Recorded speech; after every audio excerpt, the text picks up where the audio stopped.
We need to find this place or we'll be late. Make a left on Astrology Avenue. Oh, I'm sorry, I meant right. It should be right here at 444 Spearway. Oh, turn! It looks like Renee. Yay, we're on time. The James and Kellee Show. Great, let's start the show.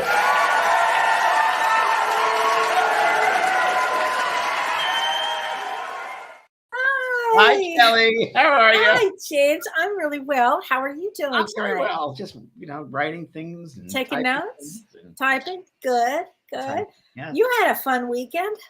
I did. I went and supported my friend Kellee up in Los Angeles, the LA Pride, Gay Pride Week or whatever, but parade or whatever it was, a weekend. And it was a pretty fun time. Sounds like fun. And I had all these pictures of people. I'd be like, well, okay. Gay Pride in Los Angeles. How fun. Gay Pride in Los Angeles. Here were some highlights. Let me see. You sent me some pictures earlier I couldn't believe.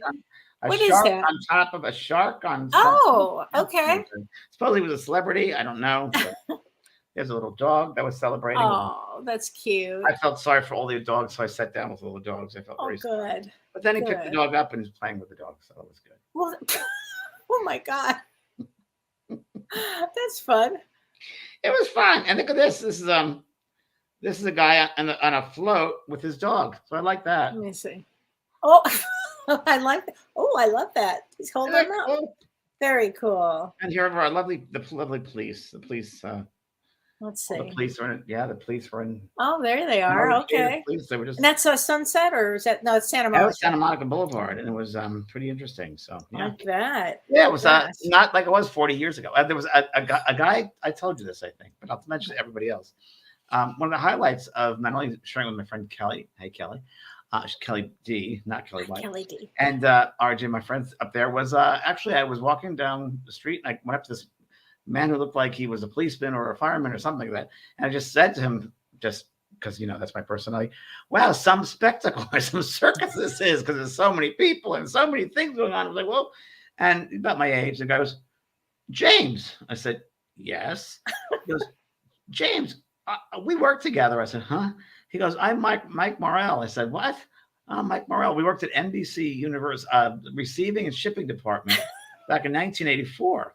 Oh my God. And then That's immediately great. came back to seeing his face. And he goes, you look the same. I said, thanks, Mike. You have longer hair. And it was great. It brought me right back to that memory. It was a wonderful. He goes, what have you been up to since? I said, not much. Just Not much. a couple of books. And well, what are your books about? Oh, spirituality. So, Okay, that's hysterical. it was and he was such a nice guy. It was great. That was a nice time. Oh, really enjoyed sweet. that. Yeah, Sweet. I really enjoyed watching people just celebrate who they are and just being themselves and Yeah. the oneness of that community. And it was just a really nice, nice time. Yeah. Always fun. Yeah. That area is a fun area to be in. Yeah.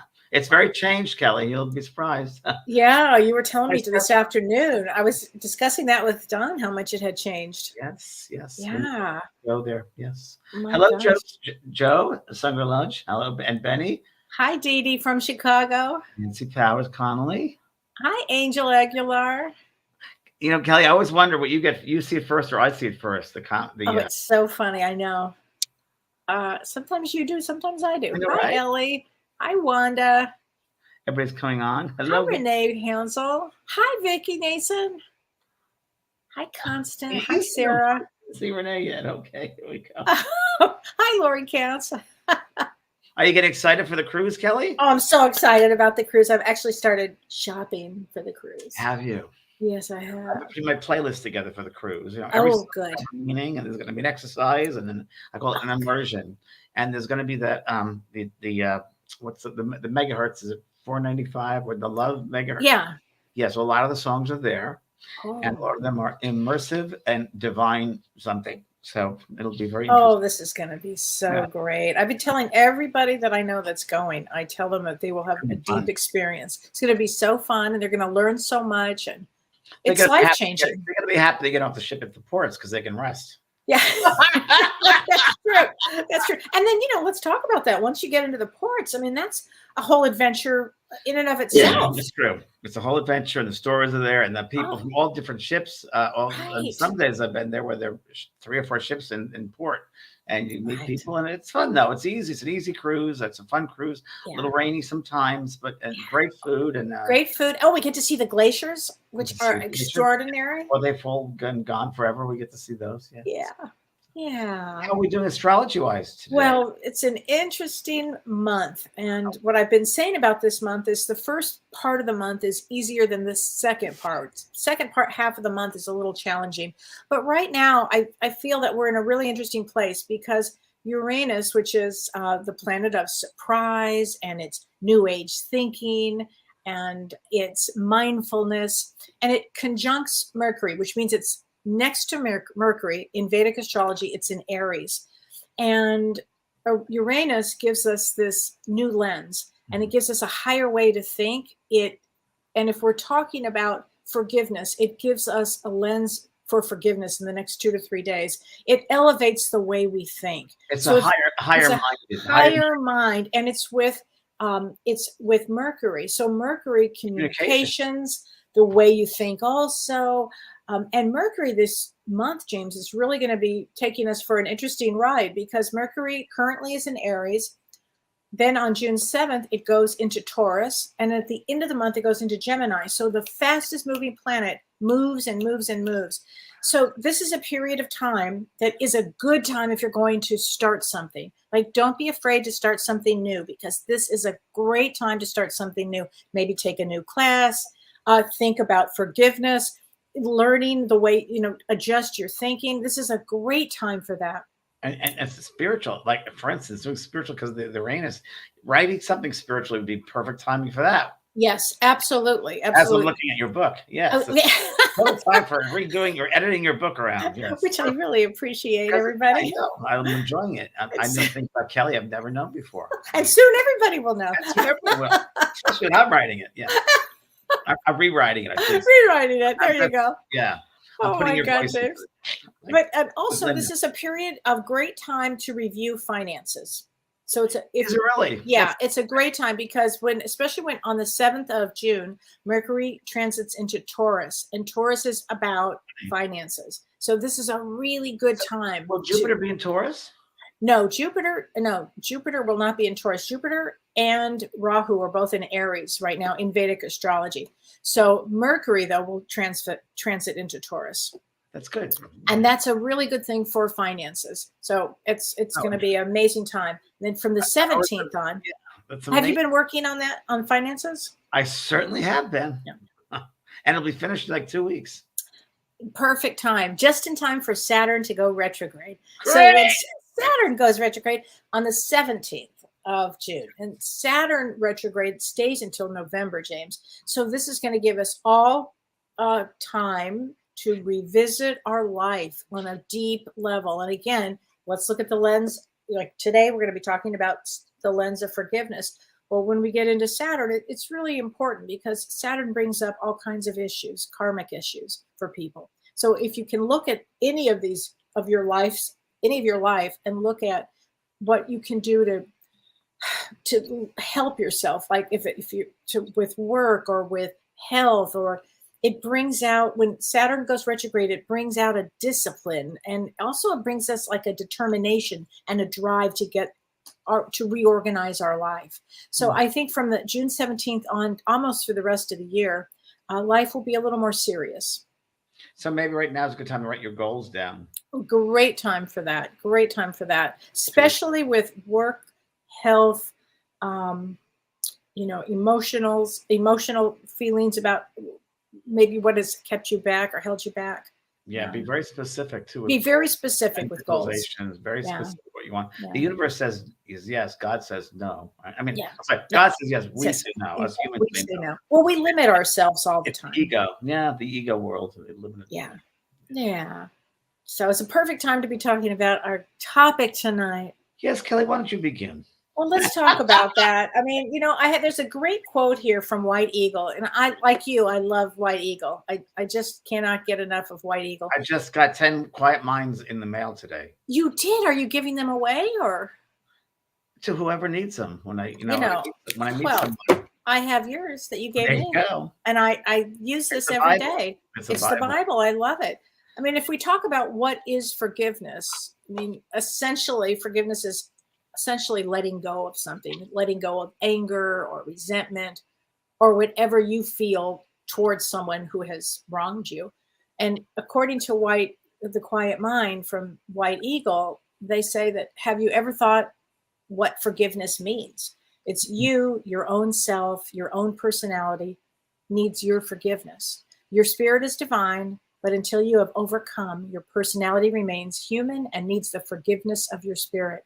As you forgive, as your spirit forgives your personality, so also will you learn to forgive others for all of their seeming errors.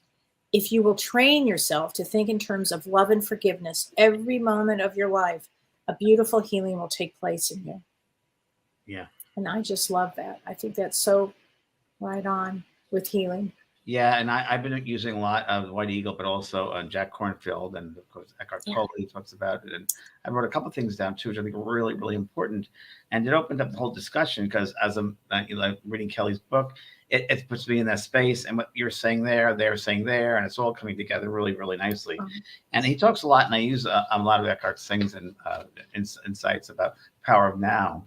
If you live Yes. in the moment, you can't. The past has already happened. The future yet to be. So the past is already going. And it's very easy. I just wanted to share with everybody what Eckhart Tolle talked about. I thought it was really interesting. He said that, and we know every day they were dealing with evil, people at evil, world wars, starvation, people being hate crimes, killings, and so forth. And he says that the human unconscious level, those are, there's only 3% of the world that's conscious, which means that most people out there are unconscious or Did you say 3% are conscious? 3%. Gosh, James. On this planet. Wow. Conscious, 3% So of the whole planet. So, and we are here to help illuminate or open up or wake people up, right? So that's a big job. Big job. But we came back to do it, and every year. And I always say it's a responsibility now for internet's responsibility, but everyone listening to this or watching this is hearing this. And it's also for you to look inside yourself, say, wait a minute, am I going to wake myself up or am I going to stay asleep? So it's a human unconscious, and it's do you want to be unconscious the rest of your life? And it's also when we're conscious, we realize that when we're conscious, we realize that we are in the now. We're in this moment where we're involved in life, and when you hold on to those old things, it's when you're holding on to the past that really is suffering, a suffering soul. Oh, absolutely, you are. When you hold on to something, I mean, it will actually make you sick. It can actually make you sick, and what it does is it influences the relationships that you're currently in. Correct, and it's a karmic pattern that'll start over and over and over. So you're enforcing that karmic pattern over and over and over again to repeat itself, and that's really what you're doing. So you want to step back and observe it. Don't be a part of that karmic cycle. You do not need to be a part of that pattern over and over and over again. You can break it, and by stopping that, they holding on to that stuff from that space. You're continuing to live that patterns. It can be generations and ancestors and so forth. It's all the generations suffer because of that. Each generation suffers. I just want to read a bit of this. And the paradox for suffering creates, in some ways, the paradox is that soul suffering eventually creates an awakening, because you can only take so much suffering, and it forces us to do something. It forces a group of people who get so much hate, they got to stop and open up. It forces everyone who's got enough of this soul is suffering so much, they have to do something about it. They got to wake up. And it's so interesting what you just said, because Earth seems to be that dense place that they just take so much, and finally one person will stop it. Yeah, it's true. Yeah. And the funny thing is that we have to remember that as we think and we react, we're all connected to each other. So and when you wake up, there will be we're all connected in some higher level, that we're all connected as one, and it'll help all of us. But now this is interesting. Kellee talks about this, that even when you watch the news or you give energy toward those negative things, you're enforcing that. You're enforcing that karma, and you become a part of that pattern. But when you can step back and look at it, you don't need to be a part of that. You can break karmic cycle of yourself. And same with forgiveness. It's something. It's something you let go of. It's like you said, letting go. And it's not that you condone the activity of someone else. No, It's not no, allowing it. no. It's But not all of a sudden you're friends again. No. yeah, it's Or- not being friends again. Not like No. it's just not being caught up in it, and it's seeing it Yeah. for what it is, and it's not holding onto that toxic energy, no matter what Right. it is, and breaking that cycle so you can step Right. out of it and wake up. See, Exactly. it's the way of Absolutely. waking up too. Yeah, it Right. really is. And it's not papering over things. It's not No. saying, "Oh, I," because we really do it with your heart. You got to really, really forgive on a deep, deep level. Not just say it, but really change, if you will. Well, it's so interesting, James, and I know that you and I have both had this lesson many, many times, this forgiveness lesson, and it is a human lesson here to have. Everybody that comes on this planet, I believe, will have the opportunity to understand forgiveness or to have forgiveness for another, because this is a tough place to be. And I think you take Kelly, advanced classes. what you just said, it's for everyone. It's not just for It's for yourself. everyone. You inspire, you influence the tapestry. You influence Yes. everyone by your act of forgiveness.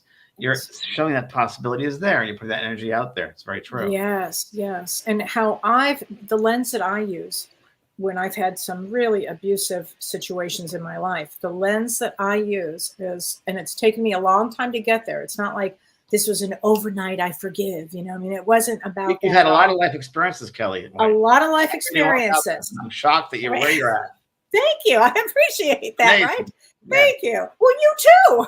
Well, I'd say the same thing. Mine are different, but And mine were rough. I mean, yours were rough. I mean, I'm talking nobody about has a glass decent. flying across a room and something like Oh that. yeah, that's true. Yeah, no, I've had a lot of that. Yeah, I've had a lot of stuff. It's an interesting read, a lot of stuff. But what I was thinking about with abuse and being in abusive relationships, and for people that have been in abusive relationships, how I was able to come to a place of forgiveness for myself was I used the lens of what a great teacher this person was in my life. This person was a great teacher because I know so much about abuse now, because of the abusive situation I was in. There is not one soul that I can look in the eyes that I'm not going to recognize abuse. I'll recognize it immediately. Just like I recognize personality disorders and forgiveness that goes with that. It's because I had all of the experiences of it. And I think those were the big key teachers in my life. It's true. It's true from your Yeah. book. You're exactly right. You recognize people. I want to just go on to Jack Kornfield talks about, and the principle of forgiveness is start to feel that it's not compassionate for yourself, that you have this great suffering that's not in your own best interest. So you actually sense the weight of it. You get the weight of not forgiving, to hold on to that. And the reflects the benefits of and this is really interesting. Talk about the loving heart. And forgiveness comes from a loving heart. Buddhists talk about that. Your dreams become sweeter. You awaken more easily. Men and women love you. And they say animals come closer to you. And I believe this because it's an I energy believe that too. out there. And that fourth one is discover that it is not necessary to be loyal to your suffering. Oh, James, would you repeat that? Yes, I will.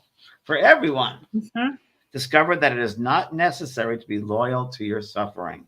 This is a big one. It's huge. We are so loyal to our suffering, focusing on the trauma and the betrayal of what happened to me. Yes, it happened. It was horrible. But is that what defines you? Right on, right on. Because, and then I take that a step further back, James, and I say everybody on this planet will be betrayed at some point. Yeah. It's part of the human experience. The human experience is part of those experiences. And it's what you do with it that matters. Right. This is interesting. So look at the Dalai Lama, who bears the weight of oppression in Tibet and the loss of his culture, and yet he's also a very happy and joyful person. He says they have taken so much. They've destroyed temples, burned our texts, disrobed our monks and nuns, limited our culture, and destroyed it in so many ways. Why should I also let them take my joy and peace of mind? Wow. Right. That's so true. I love that. You're giving away that joy. You're giving away all that peace of mind. Right. We are loving souls. That's who we are. Don't do that to your loving soul, right? Understand that forgiveness is a process. This is really important. It takes time. Oh, You have to Definitely grieve. takes You got to time. grieve loss. You got to grieve the way things happened. You got to grieve the situation. Your life is different now. Maybe you're not speaking to that person or what that situation involves. So it's a process. You don't do it overnight. There's a grief. Yeah. And Elizabeth Kubler-Ross, steps in The grieving, 5 stages of grief. Yeah. anger, Mhm. and betrayal, all of it. So it's a Mhm. process. This is a funny one. He says, there's a story of a man who wrote to the IRS. I haven't been able to sleep knowing that I cheated on my taxes since I failed to fully disclose my earnings last year on my return. I've enclosed a check for $2,000. If I still can't sleep, I'll send the rest. So it's a training, and it's layers, layer by layer. You have to take the stuff off, and that's okay. It's just a process of you beginning it. And I guarantee the more you let go and you go through those layers, and your intention is to release it and not suffering more, your life will change because you're opening that space up for energy, for you to expand yourself in so many ways, and your life will be easier. Your life will be. Well, it's so interesting, James, and I'll tell this story briefly, but I had a very challenging father. So I know you had family members that were challenging, Sure. and all of us who have We a all do. family, we Sure. all have somebody that's challenging. And in my case, I had a very challenging father, very challenging. And it was drugs and alcohol. And I was always just triggered by him constantly. So when he was dying, I actually received a call from both of my brothers, and they said, Dad is coming, Dad is dying. And so are you going to come and be with us? I said, well, how much longer do we have? Is it like an hour? Is it like 2 days? Because I knew I'd be triggered. And I knew I was carrying and harboring this anger, this frustration, and this anger. It was awful. And I went, and it was 4 days. And then the airport got closed down. It was 2 more days. I thought, I'm never going to get out of here. It was just, and then the weirdest thing happened, James. I get back to LA. He passes away. And I felt nothing but love. I don't know how to explain that. I felt this relief, just a release and a relief. And I felt nothing but love there. And to this day, that's all I can, when I think of him, that's what I think of. I think of some of the other things and I go, eh. And I don't know how I was able to get to that place. To this day, I don't know how. Yeah. And how do we get to the feeling of like forgiving someone like Anne Margaret just says, how can we do that? What are ways? Well, really the first thing is understanding. So first of all, be compassionate with yourself. Oh, for Realize sure. that the person that you're working with or people that maybe the family that hurt you, that they might be asleep. They're unconscious. Yes. They're Completely limited. They don't have any idea they hurt you. Right. They didn't Right. mean to. Right. And you have to have enough compassion to realize they're in a different space. My Right. sister just passed over. And that's why I was She did thinking of this. horrendous stuff to me that people think, Yeah. wow, amazing things. But I had to forgive her because she didn't know any better. She didn't know any better. I was doing one of my garden once, and I said to my sister, and she was in spirit, and I said, do you love those beautiful flowers? And she said, James, I'm so sorry. I wasn't able to see beauty in this lifetime. Wow. And that made me Wow. feel really sad. So I felt Of empathy for that, course. for the family member and for part, Mhm. because they're not awake. And not that I'm better or worse. I'm more aware. I'm more because Yeah. I'm awake. I'm awake of every moment. But you're if you can't, the why is like, and you talk about how you don't want to hold on to it. Why No. make it so important? You don't want to. It doesn't define you. Right. And you don't need to suffer. That's really, really important. You don't need to suffer. And the family member may not be in the space that you are. They might be asleep. They might not even know. And I'm sure there are a lot of people that hurt us. A lot of people have hurt us. And you've hurt, all of us have hurt people. Yeah. You've hurt people without even knowing it. And Yeah. how do you think they would feel? And you didn't Yeah. realize you even hurt them. You had no idea about it. So Right. we got to be more compassionate about that and realize and be empathetic. It's a good lesson in empathy because we're all connected to it. And we're going to hold on to that grudge and hold on to that energy. It's not good for the rest of the people. It's not. It's really not. It's not good to hold on to it. But one thing that you can do with forgiveness. Oh, go ahead. What? I just want to go back to that, Oh. which I love. In the Jesus on the cross, forgive them for they know not what they do. Yes. And really what that means in those days, he would say that, but now we would say they were unconscious. They have no idea what they did. So forgive them for they don't know what they do. And all family members have that. They don't. I know Kellee and they don't know what they're doing. And and you can preach them, but they might not hear you. So don't preach to them. So the other thing that I do, James, too, is I'll look at a soul and I'll say, after a rough experience, they not only are they limited, but they'll be coming back. They'll be coming back. And if you don't forgive them, you're part of that karmic cycle. Oh, well, So you will be that's a part of that reason not to. Yeah, that's a reason right that's another there. reason to forgive them, because you don't Yeah. be part of that. You don't want that cycle to continue and the patterns to continue in other lifetimes, and they Right. will. So you Yes. need to break free. So it's a freedom for your own soul. It's a gift you give yourself. Right. It's a healing. It's a medicine you give yourself. Very true. So true. Yeah. Oh my God. Another point he makes is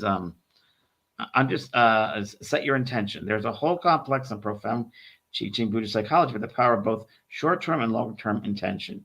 When you set your intention, it sets the compass of your heart and your psyche. Okay. I love that. By having that intention, you make obstacles become surmountable because you know where you are going, whether it's business, a relationship, or a love affair, a creative activity, or in the work. So it's a compass of the heart. Right. And setting your intention is really important and powerful. I love that. Okay, ready? Here's another one, 7. Okay. Learn the inner and outer forms of forgiveness. So meditative practices for the inner forms. So I actually wrote a course, Forgive the Unforgivable, which is all about this and how to forgive in the inside and in the outside. And that Renee has a graphic for that.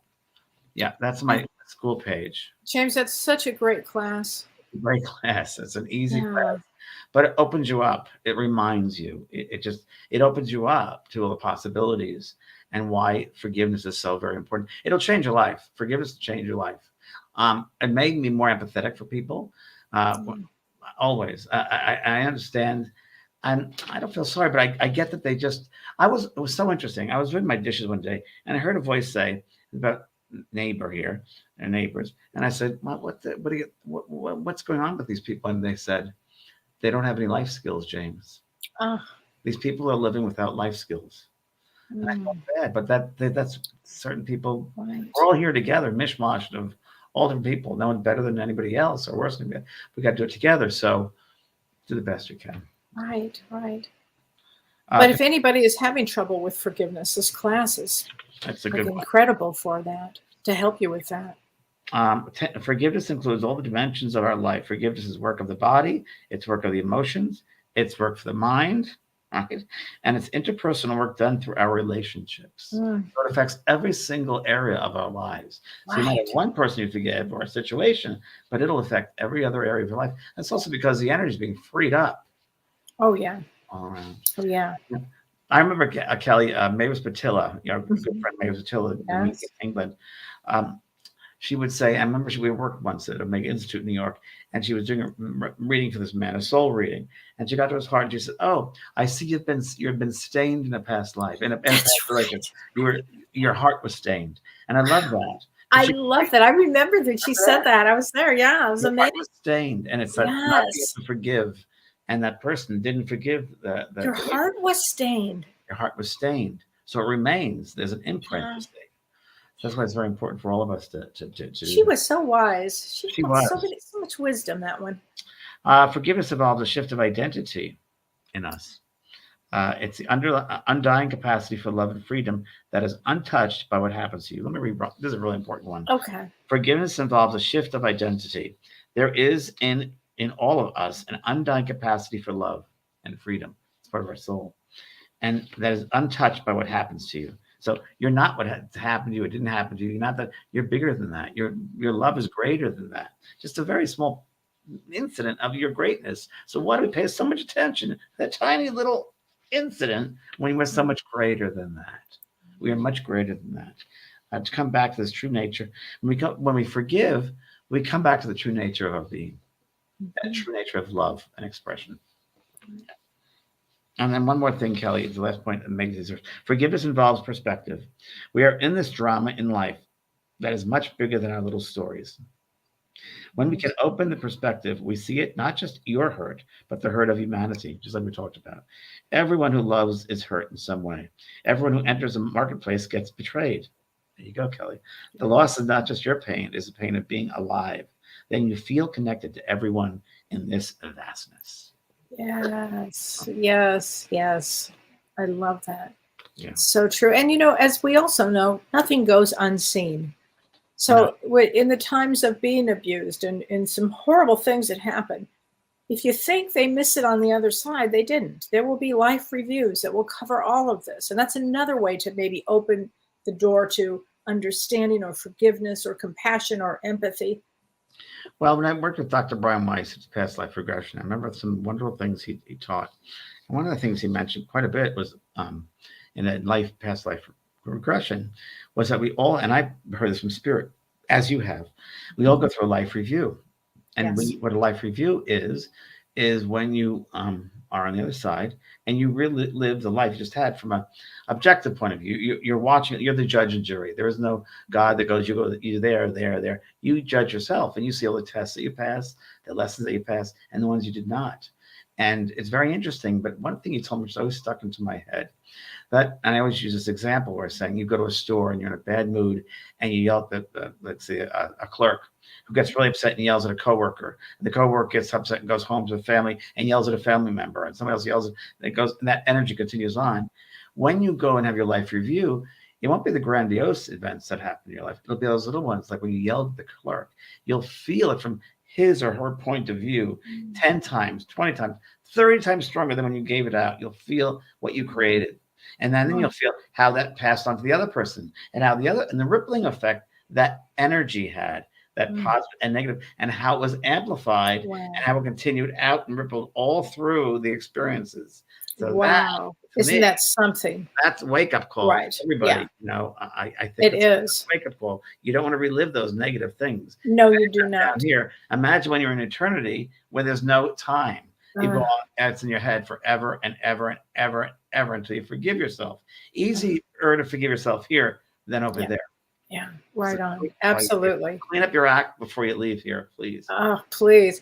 I've got to read this. This is from Sherry Abdu. She says, can forgiving years of abuse without direct contact to the individual enough to free you and them of the weight of the abusive energy? Is there a way to free the mind from the memories? Yeah, Sherry, there is a way, but yes, can forgiving years of abuse without direct contact? Oh, absolutely. You do not have to have direct contact. Not in the least. Not in the least, please. Oh God, that would only be torture. Not going to happen. But is there a way to free the mind from the memories? Yes. One of the ways to do that is to have a somatic experience therapist, because a lot of the abuse and the traumas are stored in the body. So that would be a great place to start if you are going down that road. A somatic therapy, traumahealing.org is a great place to find a somatic therapist. It would really help freeing that up.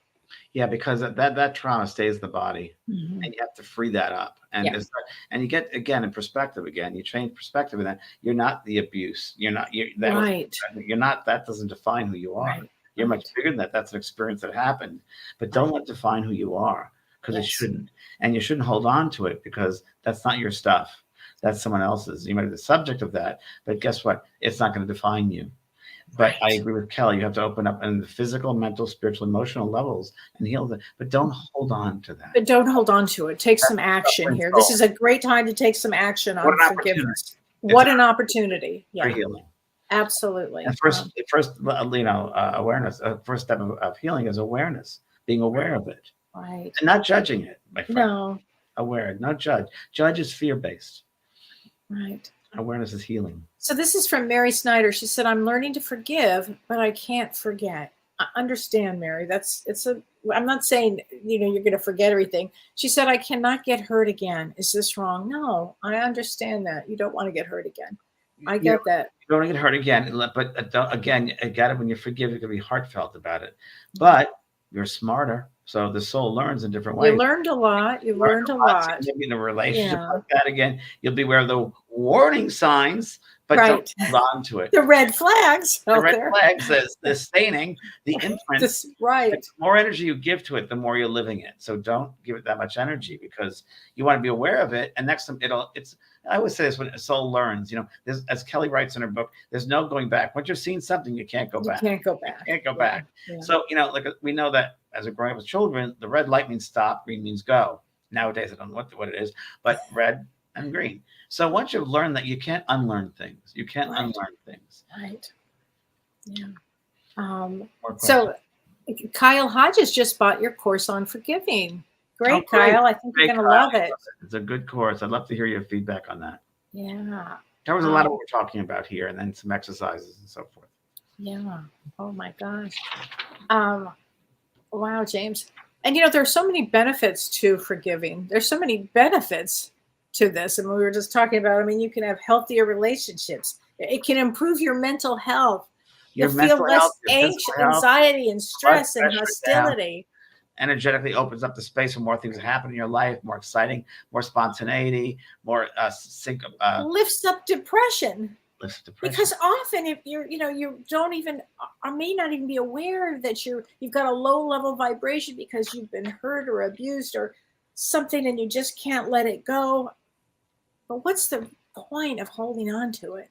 Really, is time goes really fast. Have you noticed that? It goes fast. Oh, I said that like 3 times today. I'm like, oh, did you? Oh, yeah. And it's like zip. Oh, it's like zip zap. It really is. It's so fast. It is so fast.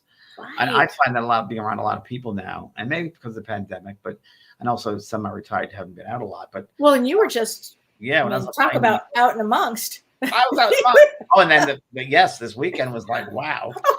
That would have hurt my energy field. I just leaned against the building or sat with the dog, and I was just fine because it was a lot. It was a lot of stimulation. I didn't need it. I didn't. The funny thing was, it was a mixed trip because I went to go see my old apartments that I used to live in when I first was in LA, and I visited them, and that was fun. That was really kind of fun to see where I've come from, where I went. It's interesting to do that. But I think it's amazing that you did that. It's amazing. And I had a great apartment in West Hollywood. Now I was like, was that the picture you sent me? It was beautiful. Yes. Beautiful. It was a simple apartment, but it was nice. Yeah, it was great. It's always great. I think we have to, I think it's up to us to find more joy every day in our lives. And it's up to us to do that. And we hold on to things that can't forgive. It blocks that joy. Yes. You're just existing. You're not fully living. So again, there are things that we've done in our life that we're not proud of, and we didn't mean to. I'm sure if that person, or maybe you were hurt in a certain way. Listen, I forgave some people that did really bad stuff to me from my TV show, but I forgive them because I'll just tell you, I hired these 2 producers, executive producers for the show. And a couple was, I hired them executive producers. And the show, Jennifer loved it, and I went out and made the show very successor, like a year, 2 year marketing. Very successful. Very successful. And the 3rd year in the budget, they wanted to cut me out of the. Cut you out, and you're the one that brought it to the table. That's right. I'm the one that hired them. So I said, well, that can't happen because I hired you. And said, no, we got to have budget. Like, I don't think so. So Les Moonves as a CBS told them. We know what happened to him. Yeah. He runs the show. But I was like angry at first. I thought, you know what? They don't know any better. They don't know any better. And I was very happy I wasn't in that cutthroat world, dog eat dog, because. But were you resentful? No, I think maybe because I was around so long in that Hollywood thing. I had my own TV show, and I dealt with crazy there. Yeah. And I dealt with a lot of crazy in the just guest spots. I was in all these different TV shows, and the egos and all this stuff. And it was just it's a tough torture. Spirituality and television. It's just mutually exclusive. It's really just a weird. But I forgave them because again, they didn't know any better. They didn't know any better. And I'd be on the set and I'd be like, why is this person doing that? Why am I saying that? And like the guy that met me and recognized me, Mike, from the very beginning this weekend, he said, James, I want to say, I didn't know anything about what I do with this life. He knows nothing about what I'm doing. He said, I always remember you were fun. You were a really nice guy. I thought to myself, I walked away. What a genuine thought. I'm glad that I left that imprint. Right? Because, that's a successful life. You look back, you treat others with grace and happiness and joy, and I think that's a good life. You don't want to, one thing about forgiveness, you don't want to pass over if you haven't forgiven someone deeply. You forgive them at higher levels, of course, but you got to really feel it within your heart. They don't know what they did. It's the best way to live. I guarantee. And of course, talk about this, but forgiving people is one of the highest virtues there is. It's the highest, actually. Yeah. So Joe Megan B, and this is a tough one to read, but she said, my nephew was brutally murdered. The murderer never took responsibility, even though there were mounds of evidence against him. How is forgiveness possible? Actually, in my book, I discuss a case, James, you haven't gotten there yet, a case similar to this that I was dealing with. Can you read that again, Kellee? Yeah, it's from Joe Megan B. She said, my nephew was brutally murdered. The murderer never took responsibility, even though there were mounds of evidence against him. How is forgiveness possible? Okay, so let's take this one step at a time. Nephilim, it was brutally murdered, which is a horrendous thing. And Horrendous. physical human laws, horrendous. The murderer never took responsibility because they weren't incapable of it. They weren't capable of that. They were not. They weren't. They don't know what that means because they might think of themselves as the most horrible thing in the world. They don't want to deal with it, Kellee, you know more than I do. Yeah, I mean, so a couple of things here. I remember Mavis Patel. So what somebody who does that, I mean, is a psychopath. I mean, is if I view it that. Yeah, I mean, really, really. And Mavis used to taught us that the soul doesn't really even connect into the body. Remember when she would say that, and the soul wouldn't connect into the body. She would say you pray for the soul because the soul is not in the body. Because you think, how in the world can somebody do something like that if there was a consciousness? And there's no consciousness. Well, obviously that person is unconscious and sleepwalking. Completely. And the other thing to know is this, that when they do that life review, and that soul will do a life review, that soul will feel every single thing that he did to your nephew and everything to the family and to all of the family members. So it's a tough one. It's a tough one. It's an advanced course, right? Yeah, I love that, James, an advanced course. And I mean, the same thing happened with, so I often say, and that's horrible, and I don't mean to diminish it at all, but I always say, when we're not able to forgive someone, that we're putting ourselves down on their level. Oh, you're right. Bring ourselves down to their level. Yeah. You want to rise up and be higher. I remember I've talked about this before in the show, and I love this example. Number one, I just want to go back to your nephew's not dead. He was very, very alive. So that was played out, but alive and happy. That's really important to know that. So don't place your mind on he's dead. He's not dead. Okay. And it was a bad thing, but there's more to your nephew than that time. He was murdered once, but he had many years before that we should look at and be happy with, right? I remember I once did a reading for someone, and to talk about this one, where a boy came through to his parents, and a drunk driver killed him. And this just happened to a friend of mine. It just happened. We just talked about that today. Ron, yeah. Ron's, yeah, my friend Ron's cousin, I think it was, right? Niece. Yeah. And the son came through to his mother and father in the audience, and he said, Mom and Dad, and there's a cloud of depression around them. It often happens with, of course, parents. Yeah. Of course, I think it's one of the hardest lessons on earth. And the son said something very interesting. He said, the man lived, I died, but he goes, I've forgiven him. Mom and Dad, when are you going to forgive him? That's the right thing to do. You don't know his background. You don't know karmically what was going on here. There are other things you don't know. So the best thing to do is please forgive him. I have. Yeah. Cindy said, I just ordered the course I needed. Yeah. Good, Cindy. Frees things up. Yeah, it really does. And Lori Marie, she goes, there are always circumstances or soul lessons behind these tragedies we may never understand as yet. That's why we're on the planet. Very true. Right on, Lori. Thank you for saying that. Yeah. Joe Sunderland says, does the act of journaling help to forgive the abuser? Yes. Absolutely. And just as that person was where he was at the time, all I could do was the best I could for who I was at the time. I don't want to carry this stuff to the other side. Good for you. Yes. And by the way, we're always growing and learning and changing. So you were not the same person you were. I'm not the same person I was 20 years ago. Oh, that's for sure. Listen, my book, Talking to Heaven, I mean, right? The idea I had of suicide is very different now than I had then in 1997. Right? But I still love this book, James. I love this book. But I'd read through the chapter on suicide now for sure. But you did talk about 2020 in that book. I did, didn't I? Under the suicide chapter. Is that right? I found it and I went, you told me. Right? I said it to you. I couldn't believe it. About the pandemic, yeah. About the pandemic. Pretty wild. It was so wild. Let's see. Okay, enlightenment. I try to forgive someone, but every time when I try to forgive someone, I keep getting flashback of what they did to me. I understand that, honey. I try meditation. It doesn't. I try talking to someone. It doesn't work. Here's what you need to do. And in this particular case, you're getting the flashbacks. You really need a somatic therapist, because a somatic therapist will help you release the trauma and the energy of the flashback, because that's PTSD. And that really does need to be released. So you really need a good psychologist or a good psychotherapist for that.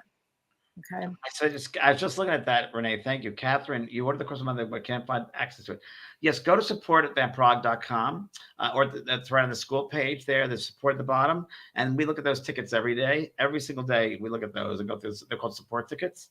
So please do that now, and we'll figure it out right away. Actually, one of my workers, my staff members are on the call right here, so they'll look it up, but I'll remind them tomorrow. But it's definitely there. Just go to the JVP School Arts Support, and we get right on it. Perfect. This was from Doreen Faribault. She says, I have a brother that wronged me for years. I forgave him, but he treats me badly. My sister only believes him. Now I feel that forgiveness was wasted. I feel free of them when I forgave. So I felt free of them. Okay, so you did forgive them. I mean, listen, family dynamics, there's something else. But I'm glad that you were able to forgive them. So I'm gonna say something I had to forgive, but I'm gonna say it very publicly, which I never said before.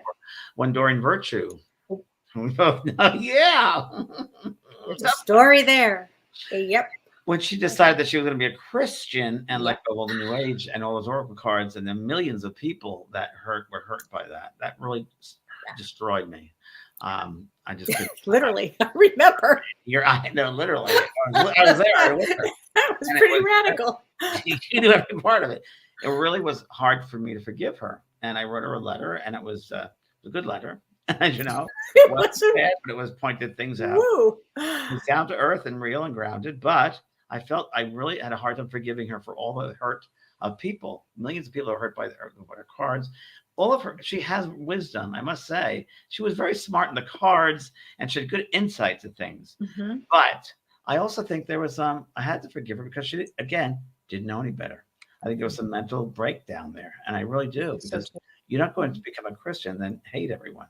It doesn't add up. No sense. So she doesn't know any better than that. So I'd say I had to forgive her, of course, but it hurt because of the rippling effect of all those people and all of us who are doing this light work, and that, it was just a tough one. But I forgave her, hard one, but I forgave her because I love her for who she is. I feel bad she's going through this, but she's got to go through whatever she's got to go through.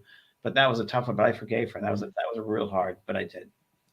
Yeah, I remember. It was unbelievable. But I will say that you are a great letter writer, and everybody should know that if you have a problem with somebody, you put that pen and paper down and you get that out there. I'm a #1 New York Times bestselling author, Kelly. Yeah. Oh, I know. Your book is in good hands. I know.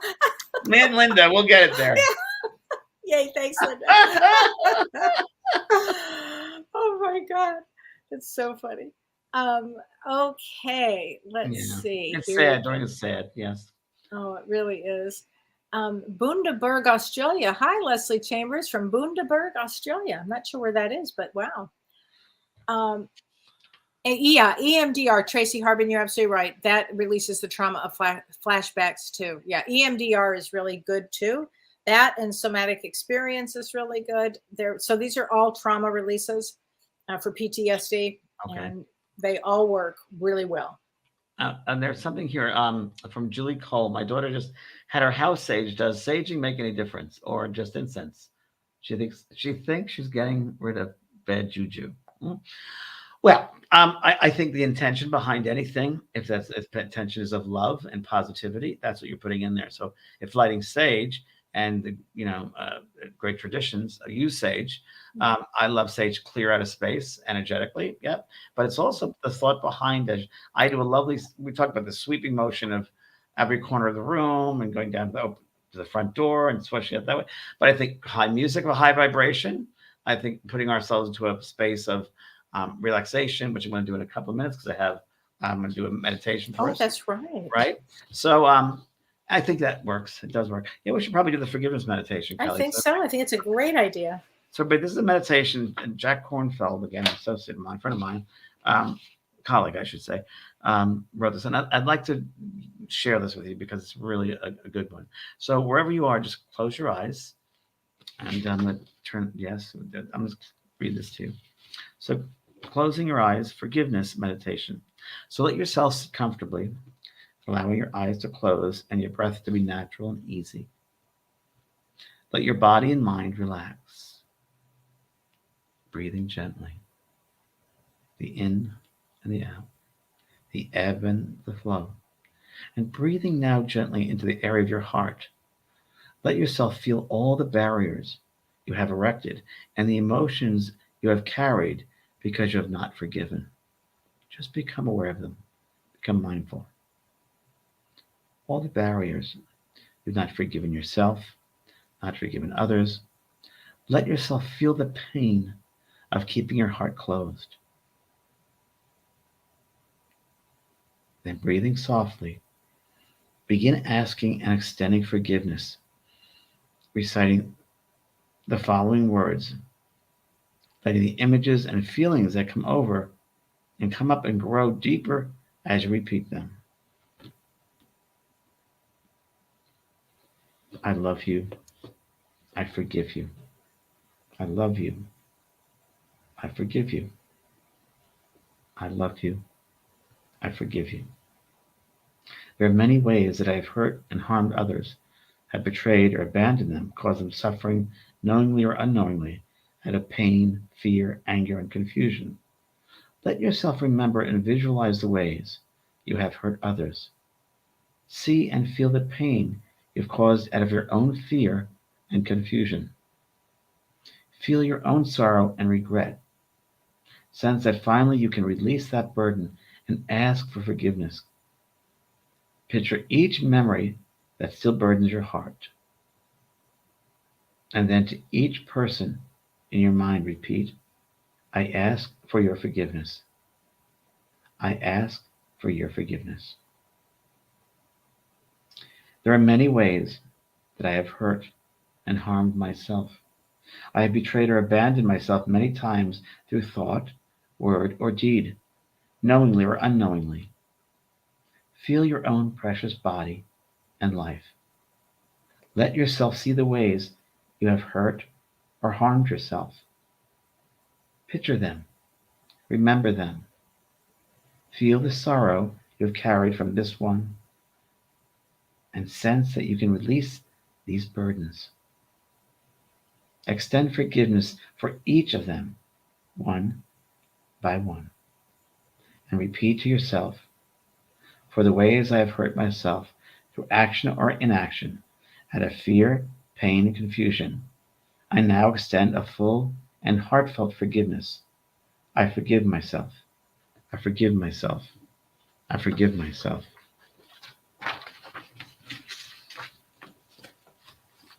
For those that might have harmed you, harmed by others, abused or abandoned, unknowingly in thought, word, or deed. Now let yourself picture and remember these many ways you've been hurt, harmed, abused by others. Let yourself picture and remember the many ways, and once again, feel the sorrow you have carried from this past and sense that you now have the ability to release this burden of pain by extending forgiveness when your heart is ready. And now say to yourself, I now remember the many ways others have hurt or harmed me, wounded me, out of fear, pain, confusion, and anger. I have carried this pain in my heart too long to the extent that I am ready. I offer them forgiveness. To those who have caused me harm, I offer my forgiveness. I forgive you. I forgive you. I forgive you. Now let yourself gently repeat these three directions for forgiveness until you feel a release in your heart. For some great pains, you may not feel a relief, but only the burden and the anguish or anger you have held on to. Touch this softly. Be forgiving to yourself for not being ready to let go, and be ready and forgive yourself for not being ready to let go and move on. Forgiveness cannot be forced. It cannot be artificial. Simply continue the practice and let the words and images work gently and gradually in their own way. In time, you can make the forgiveness meditation a regular part of your life, letting go of the past and opening your heart to each new moment and wise loving kindness. And very slowly and very gently take a deep breath into the rest of the body, softly, and become aware of the luminosity of your soul from the inside out. Let your heart shine from the inside out. And as you identify yourself and recognize your individuality, let your heart shine forward and become aware of the color of the lights from your heart to the fields around the body. The physical body is surrounded in love from your heart. The mental body is at ease and released of tension and trauma. Feel the love around the mental body. The emotional body. Feel that extra strong love for all you've been through emotionally. You've gone through school, been tested with lessons, worn many costumes here and there, and yet here you are, still alive, a soul live forever. And for the spiritual body, feeding it love nurtures the soul. Let yourself shine. Shine so brightly and so enlightened and so awake that people look at you whenever you walk into their space. Divine Heavenly Parent, angels, guides, and loved ones, we thank you for sharing this space tonight. And may each one of us find a place in our heart to forgive all those who we feel have hurt us. And so it is. And slowly open up your eyes and be as one. It's really nice. It's a lot of healing. Yeah. And Jack Kornfeld's great. He's great because his website's wonderful. Buddhist And teachings. I loved the mental body and the emotional body, and That's me. I did that. I love that You have because to. it strengthens all of that. Yeah, it's all energy, and you bring that Yeah. energy of love. You know, Yeah. like I've said before, when I had the experience with the beings that the extraterrestrials, we call them, I guess, and they said, "We do not understand you humans. You have the energy of love all around you, yet you don't use it. Why is that? Because we get caught up so in the head instead of the heart. The heart has no time. The heart has no conditions. It's unconditional love, right? But the head has conditions, and live from that. And from your book too, Kellee, heart out. Live the heart out. Heart out. Shine. Everybody is loving this, James. Beautiful. They're all thanking you. Very welcome. Brenda said, I was really upset about Doreen too. Thanks for bringing that up. No, I had to, because it was a major forgiveness part in my life, because Yeah. I was with her for a long time, and I've seen changes, and it's sad. So Kim Ann said, I pictured a large black rock lump of something. That I laid down, I removed from my heart chakra and laid it down in the meditation. Wow. and then you open up that space now for your heart to experience more love, and then more love come into your life. Once you let go of that old stuff, it's like cleaning out a room. You're opening it up to experience more things. Yes, and you don't need sage. And you don't need stage. But you could use this. Hold on. What do you have? Let's see. What do you have there? Hold on. I'm going to show you to you. Oh, is she so sweet? Look at those eyes. James, are her eyes as blue as they look? Are you as lovely as ever? Oh, look at that. She knows the sweet show is girl. almost over because she times it with her sleeping. Oh, she's so sweet. Come on. Oh my gosh. Yeah. Oh, honey. Well, thank you, everybody. everybody. Thank you, James. That was just wonderful. You're very welcome. All right, everybody. We'll see you next week. See you next Take week. care. Have a good week. Bye-bye. You've been listening to Both Sides Now and Beyond, featuring spiritual medium and master teacher James Van Praagh and spiritual medium and psychotherapist Kellee White. That was great. Maybe we changed some lives. And maybe opened up some minds. Which way do I turn? Right. I mean left. The James and Kellee Show.